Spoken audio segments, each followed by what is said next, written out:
നമ്മളെല്ലാവരും കൂടെ ചേർന്ന് നിർമ്മിച്ച വിജിയുടെ വീടിൻ്റെ പാലുകാച്ചായിരുന്നു കേട്ടോ ഡിസംബർ 7-ാം തീയതി. 2024 ജൂൺ മാസത്തിലാണ് ക്യാൻസർ ബാധിതയായിട്ടുള്ള വിജിയുടെ മെസ്സേജ് എനിക്ക് വരുന്നത്.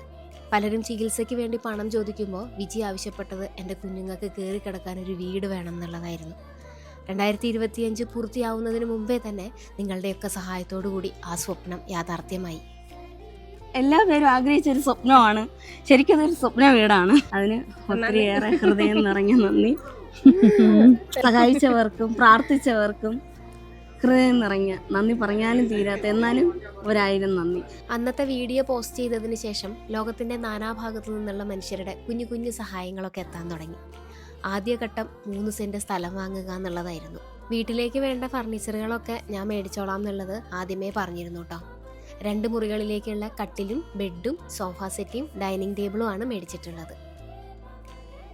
യാതൊരുവിധ ലാഭവും പ്രതീക്ഷിക്കാതെ ഈ വീടിൻ്റെ നിർമ്മാണ പ്രവർത്തനങ്ങളിൽ പങ്കുചേർന്നവരാണ് കോൺട്രാക്ട് വർക്ക് ചെയ്തിട്ടുള്ള അനുദാസും ഇലക്ട്രിക് വർക്ക് ചെയ്തിട്ടുള്ള അനീഷും. ഇതുപോലെ അനേകായിരം മനുഷ്യരുടെ അധ്വാനം കൂടിയാണ് ഈ പാർവതി നിലയം. ഒരിക്കലും നടക്കില്ല എന്ന് വിചാരിച്ച ഒരു കാര്യമാണ് ഇവിടെ സാധ്യമാക്കി തന്നത് നിങ്ങൾ ഓരോരുത്തരും കൂടെ ചേർന്നിട്ട്.